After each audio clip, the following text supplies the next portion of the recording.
Hello anh em và chào mừng anh em đã đến với kênh của tôi.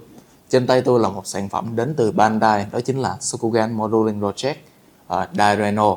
Nếu các bạn nào mà chưa biết đến Daireno thì đây là mẫu cách tay của Gosei Sentai Dairanger, hay còn gọi tiếng Việt là chiến đội ngũ tinh Dairanger. Một số fan khác như là fan của Mighty Morphin Power Rangers sẽ biết đến con này với cái tên là Thunder Megazord. Nói sơ qua về cái box thì chúng ta sẽ có một cái hộp màu xanh lá cây. Bandai muốn chọn màu xanh lá cây cho SMB Daireno là vì họ muốn tưởng nhớ tới cố diễn viên Tatsuya Nomi. Ông đóng CC Ranger, cũng là siêu nhân xanh lá cây, và ông đã qua đời vào năm 2017. Cho nên Bandai muốn chọn màu xanh lá cây là để tưởng nhớ, tri ân tới ông.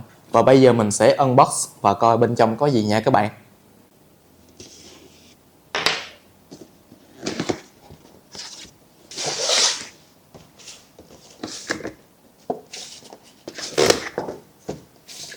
Ok, bên trong sẽ có 3 hộp nhỏ và mỗi hộp đều có hình ảnh của Daireno. Nhưng đối với hộp số 1 thì sẽ là có hình Ryuseo ở mặt này. Còn hai hộp số 2 và 3 sẽ là 4 con robot còn lại của Daireno. Ok, bây giờ mình sẽ bắt đầu ráp SMP Daireno. Và đây chính là tất cả những gì bạn sẽ có được sau khi ráp xong SMP Daireno. Thứ nhất, chúng ta sẽ có Ryuseo, Shishi, Kirin, Tenma và Ho-Oh.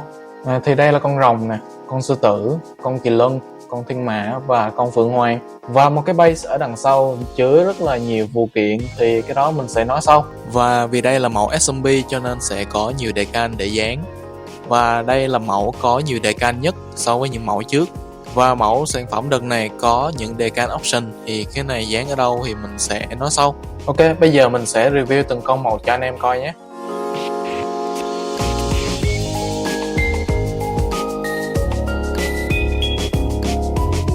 Thứ nhất, chúng ta sẽ có Ryuseo, và em này chính là cỗ máy của siêu nhân đỏ. Ryuseo nếu dịch ra tiếng Hán thì sẽ là Long Tinh Vương, và theo nghĩa tiếng Việt sẽ là chòm sao rồng vua. Các bạn nhìn vô sẽ biết ngay đây là con rồng dựa trên huyền thoại Trung Quốc, và nó cũng giống với Sen Long trong Dragon Ball. Em này dán rất là nhiều decal nha các bạn, từ phần đầu trải dài xuống tới đuôi đều dán decal, và ở phần dưới cũng vậy. Tuy nhiên thì cái phần đầu rồng đã được sơn sẵn, và cái phần đầu robot cũng được sơn sẵn luôn. Và bây giờ mình sẽ test độ khớp của em này nha các bạn. Thì em này có thể kéo miệng lên xuống được như thế này, và phần đầu có thể xoay trái phải như thế này, và kéo lên như thế này, và chỉ kéo xuống được như thế này. Nếu các bạn muốn cái phần đầu rồng nhìn xuống thì các bạn có thể kéo cái phần màu đen xuống như thế này, và nó nhìn rất là đau cổ. Cả hai sừng trên đầu rồng đều có thể kéo lên kéo xuống được như thế này. Phần body trải dài từ đầu đến đuôi đều có khớp có thể xoay được 360 độ.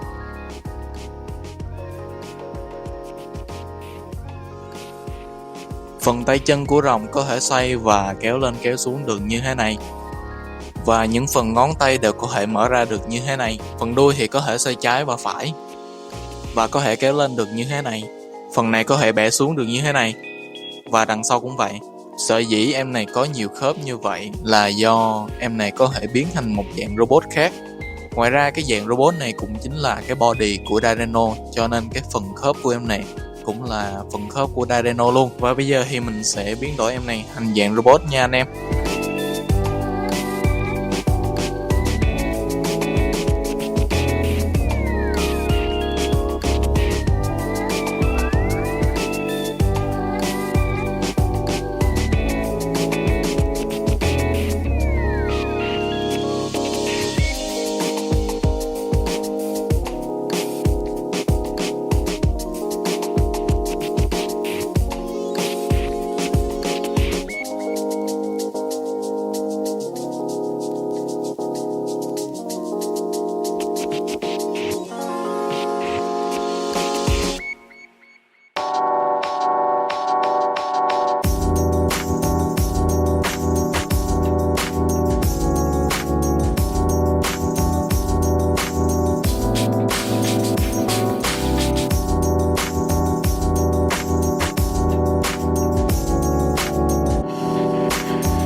Và đây chính là Ryuseo ở dạng robot nha các bạn. Và em này được dựa trên một huyền thoại khác nữa, đó chính là Tôn Ngộ Không nha các bạn. Các bạn sẽ thấy là ở trên đầu Ryuseo có một cái dòng, thì cái dòng đó là dòng kim cô mà Tôn Ngộ Không hay đeo. Và đã là Tôn Ngộ Không thì không thể thiếu cái món này, đó chính là cây gậy như ý nha các bạn. Và để cầm được cây gậy như ý thì các bạn chỉ cần mở cái phần ngón tay của Ryuseo ra và gắn cái gậy như ý vô và gắn phần ngón tay vô lại thì sẽ như thế này. Ngoài ra thì Bandai còn cho chúng ta những cặp bàn tay để tạo dáng cho Ryuseo, bao gồm 2 cặp bàn tay cầm và cặp bàn tay xòe. Ok, bây giờ mình sẽ gắn những cặp bàn tay này lên Ryuseo và tạo dáng cho em nói nhé.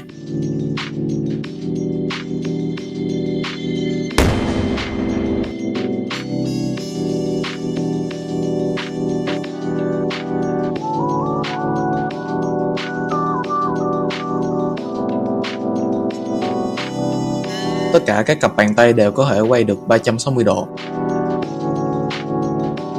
Đối với cây gậy như ý thì các bạn có thể tách đôi nó ra và gắn cái phần chốt của gậy vô tay.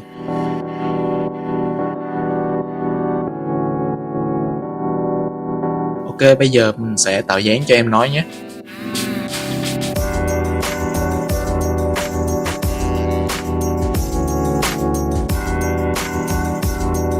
Bây giờ thì mình sẽ test độ khớp của em này. Vì đây là dòng SMB cho nên là độ khớp của em này nó sẽ được cải tiến và có nhiều biên độ cử động hơn.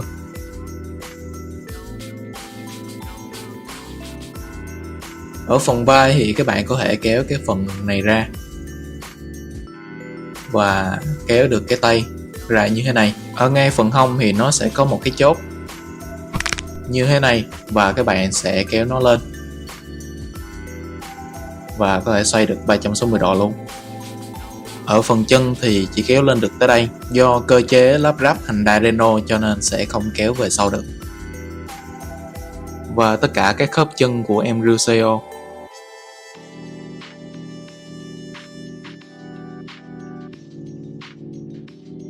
Sau khi trải nghiệm xong em này thì mình thấy rằng là chỉ riêng em này thôi thì chơi rất là vui.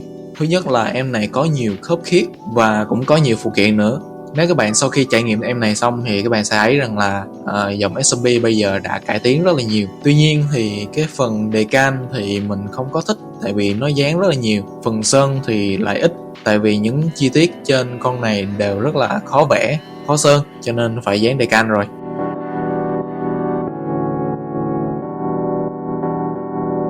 Tiếp theo sẽ là Shishi, là sư tử nha các bạn. Đây là cỗ máy của siêu nhân xanh lá cây. Em này là được sơn sẵn cái phần chân bằng màu vàng kim và cái phần đầu cũng được sơn sẵn luôn nha các bạn. Các bạn sẽ thấy là cái phần đầu được sơn bằng màu xanh lá cây metallic, nhìn rất là đẹp ha, nhìn chi tiết lắm, không bị sơn lem hay là sơn lỗi gì hết. Và cái phần miệng cũng mở ra được luôn. Và hồi nãy mình có nói rằng là có 2 miếng đề can chưa có dán lên thì mình sẽ nói cái miếng này trước. Miếng này thực chất là các bạn sẽ dán lên cái phần bờm của sư tử, phần này và phần này. Thì 2 cái phần này nó đã được sơn sẵn rồi, các bạn muốn dán thì dán, không dán cũng được. Riêng mình thì cái phần sơn màu xanh metallic nó đã rất là đẹp rồi cho nên mình không có dán. Mình dán vô mà dán sai nữa thì nhìn rất là xấu. Ngoài ra thêm một phần sơn sẵn nữa, đó chính là những cái phần vàng kim trên body đây và cái phần đầu của Dynamo. Nếu các bạn nhìn theo hướng này thì các bạn sẽ thấy là cái phần này của Dynamo nó giống như một cái đuôi của con sư tử vậy. Nhìn rất là hay ha. Và nếu các bạn lật ra hướng này thì sẽ thấy cái đầu của Dynamo được sơn màu vàng kim, nhìn rất là đẹp ha. Và 2 cái miếng đề can tiếp theo mình muốn nói là 2 miếng đề can này sẽ dán lên 2 phần gò má của Dynamo. Thì các bạn sẽ thấy là mình đã dán sẵn rồi. Thì cái option mình chọn đó chính là mình dán từng miếng một lên.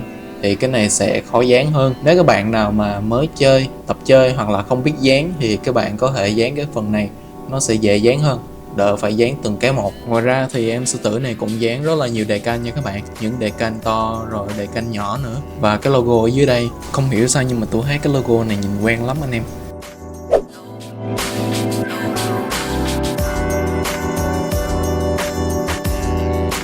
Tiếp theo sẽ là Tenma, là thiên mã. Em này là cỗ máy của siêu nhân Xanh Dương. Em này với em Kirin thì dán rất là nhiều đề can nha các bạn. dán rất là khó. Riêng con mắt thì được sơn sẵn. Tiếp theo là Kirin, thì đây là cỗ máy của siêu nhân vàng. Cũng giống với con Tenma thì con này cũng dán rất là nhiều decal và được sơn sẵn phần mắt, và cả hai con đều có thể mở miệng ra được.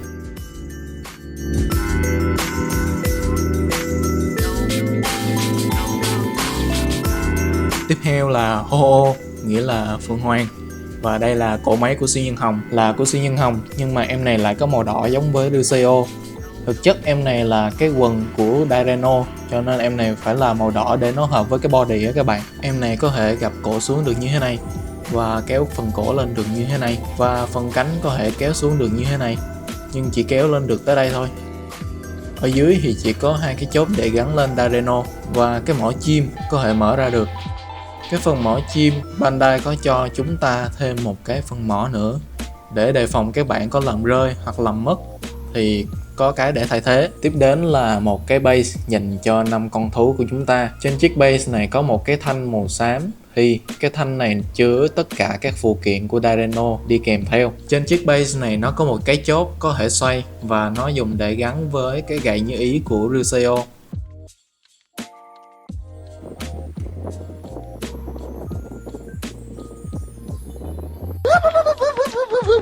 Cái mà anh em vừa chứng kiến chính là một chiêu thức có thật trong Darren chơi nha anh em.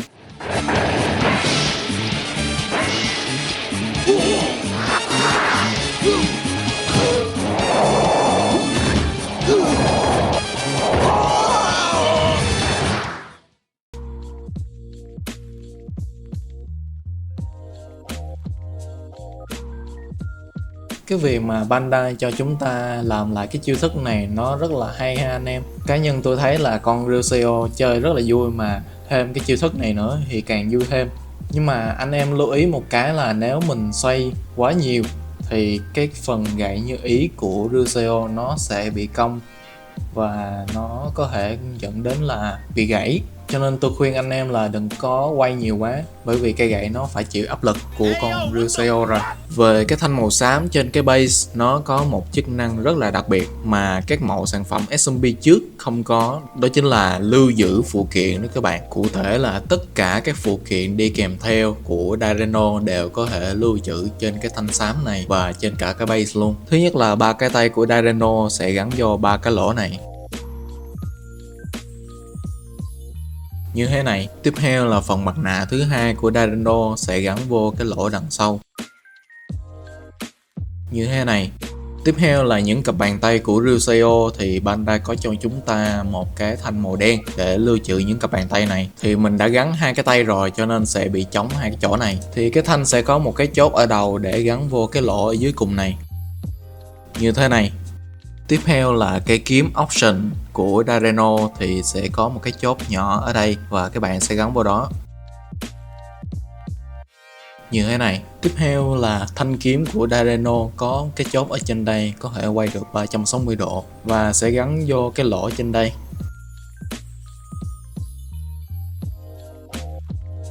như thế này.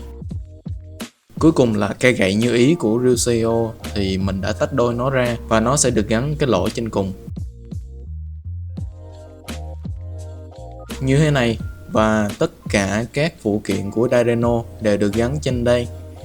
Ngoài ra ở dưới cái base còn có một chỗ chứa tất cả các tay của Ruseo. Nó sẽ có những cái chốt, 4 cái chốt ở đây, và khi các bạn không dùng đến thì các bạn có thể cất những cái tay này ở dưới cái base.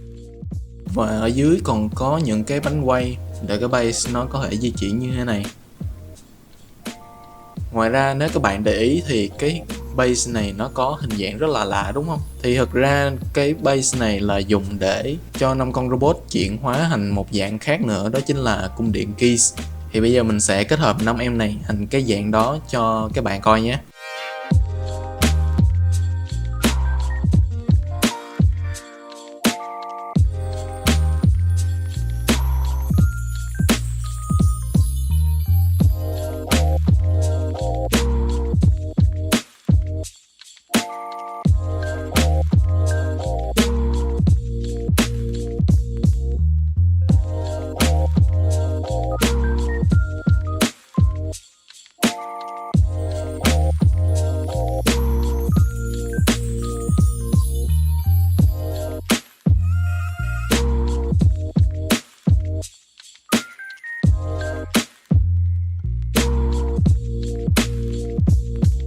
Và đây chính là Shisegatai Tenku Kiden.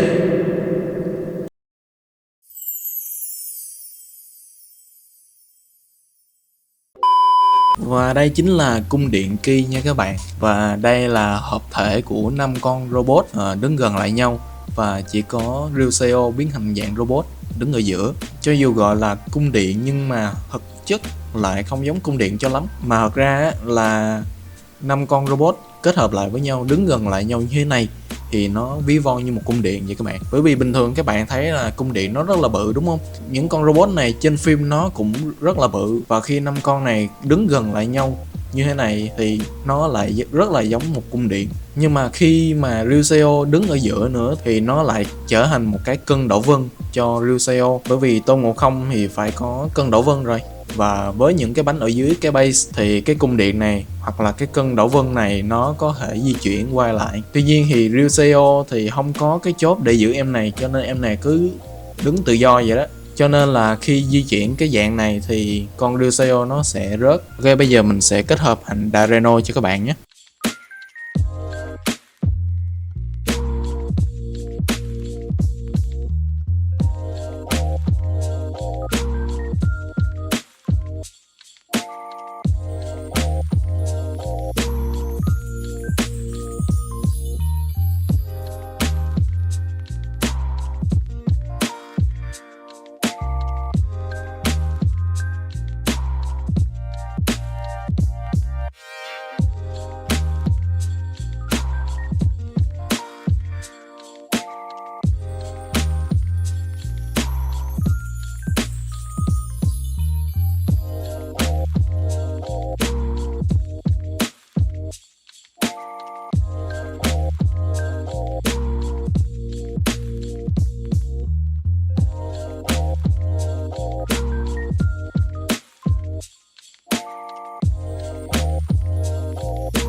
Và cuối cùng chúng ta có Dareno, hoặc là một cái tên quen thuộc hơn đó chính là Thunder Megazord. Nhìn rất là ngầu và đẹp đúng không các bạn? Cho dù cái phần đầu nó giống với cái mũ của các tướng quân hồi xưa, nhưng thật ra em này là một vị vua. Và ngoài ra thì những cái phần mà được sơn sẵn màu vàng kim thì Dareno kết hợp lại với nhau nhìn rất là đẹp ha các bạn.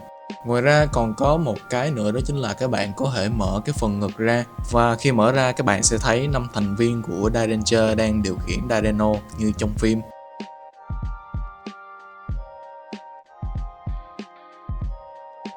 Ok, bây giờ mình sẽ test khớp cơ động của em này nhé. Phần đầu có thể quay được 360 độ. Phần tay cũng có thể quay được 360 độ. Phần giáp vai có thể kéo ra được như thế này. Và có thể kéo phần tay lên tới đây. Cho dù không kéo phần giáp vai vẫn có thể kéo tay lên được như thế này. Vì tay của Dyreno gắn vô phần tay của Ryuseo cho nên có thể quay được 360 độ luôn. Khớp tay có thể kéo lên được tới đây. Ở phần cổ tay có thể xoay. Và bên trong phần cổ tay có khớp có thể kéo ra được như thế này. Tay cũng xoay được luôn. Phần khớp vai có thể kéo ra được như thế này. Để cho phần tay có thể kéo ra tới đây. Cho dù gắn phần giáp vai của Dyreno vẫn không bị giới hạn. Phần hông có thể xoay. Phần váy có thể kéo lên được như thế này. Tuy nhiên phần váy đằng sau không thể kéo lên được. Ở trên phần chân có hai miếng màu xám như thế này và nó được gắn cố định trên phần chân của Ryuseo. Cái này nó y hệt với bản DX hồi xưa. Trong bản DX thì đã gắn như vậy thì không thể cử động được các bạn. Tuy nhiên vì đây là dòng SMB cho nên các bạn có thể kéo cái phần chân này ra. Và các bạn ấn cái phần màu xám này rồi kéo cái phần chân xuống thì nó sẽ lộ ra cái chốt giữ cố định cái phần màu xám này. Và các bạn có thể kéo cái phần chân ra được như thế này. Vì phần chân rất là bự cho nên các bạn chỉ có thể gập chân được tới đây và kéo cả phần chân được lên tới đây. Phần này có thể xoay. Khớp cổ chân có thể bẻ xuống được như thế này. Kéo xuống được tới đây và kéo lên được tới đây. Và đó là tất cả các khớp của Dyreno. Bây giờ sẽ tới phần phụ kiện. Thứ nhất là thanh kiếm Daioken hay còn gọi là Đại Vương Kiếm. Các bạn có thể thấy là cái phần vỏ kiếm có những hoa văn nhìn rất là đẹp nhưng thực chất đều là dán decal hết. Ngoài ra trên phần vỏ kiếm có một phần dây xích cố định và rất là dễ gãy nên là các bạn nhớ lưu ý khi chơi. Phần vỏ kiếm có cái chốt ở trên có thể xoay 360 độ và nó sẽ được gắn lên phần váy của Dyreno ở đây.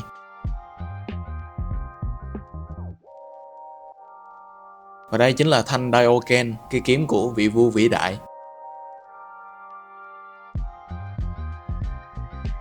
Phần đuôi kiếm được sơn sẵn màu bạc.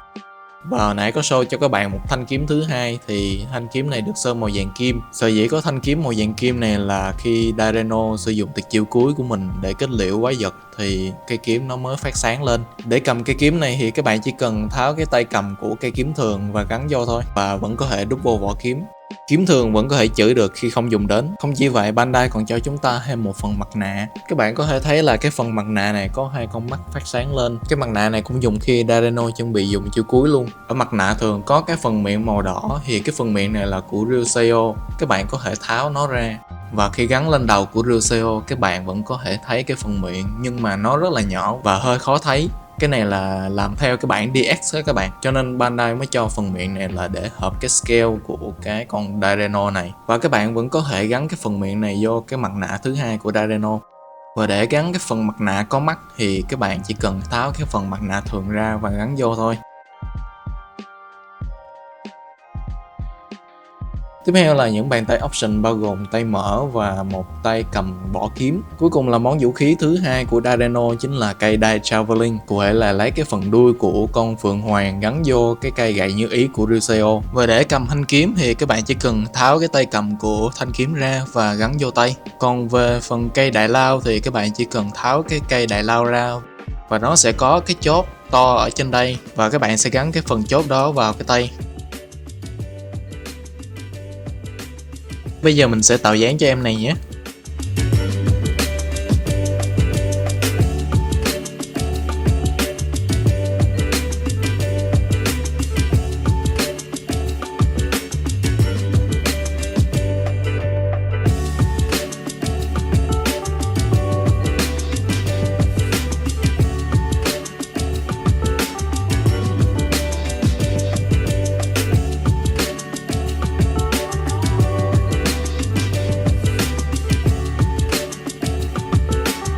Bây giờ mình sẽ so sánh em này với những em khác nhé. Đầu tiên là Super Minipla Daijujin, hai con robot rất nổi tiếng trong Power Ranger Mighty Morphin. Tiếp theo là Green Ranger của dòng Lightning Collection, Optimus Prime của hãng Yolobot, Street Fighter Ryu của hãng Jada Choice, Sodo Tycoon, SHF Tycoon. Sau khi trải nghiệm xong thì mình thật sự rất là hài lòng với mẫu sản phẩm lần này. Thứ nhất là mình không sưu tập các dòng robot của Super Sentai nhiều.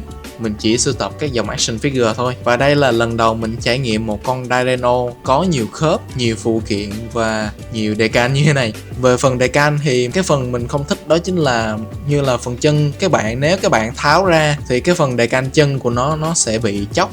Nhưng mà phần còn lại về khớp và phụ kiện thì mình rất là hài lòng luôn, bởi vì khớp rất là nhiều, các bạn có thể tạo kiểu dáng khác nhau. Và cái phần phụ kiện thì các bạn không phải lo về việc kiếm cái gì đó để cất các phụ kiện này, các bạn chỉ cần gắn vô hết trên một cái base của Dino thôi, rất là tiện lợi, rất là gọn gàng luôn. Và nếu bạn nào có nhu cầu rước một em này về thì các bạn có thể vô cái đường link mình để bên dưới phần mô tả để mua nhé. Mình là Tom và hẹn gặp lại các bạn ở lần review sau.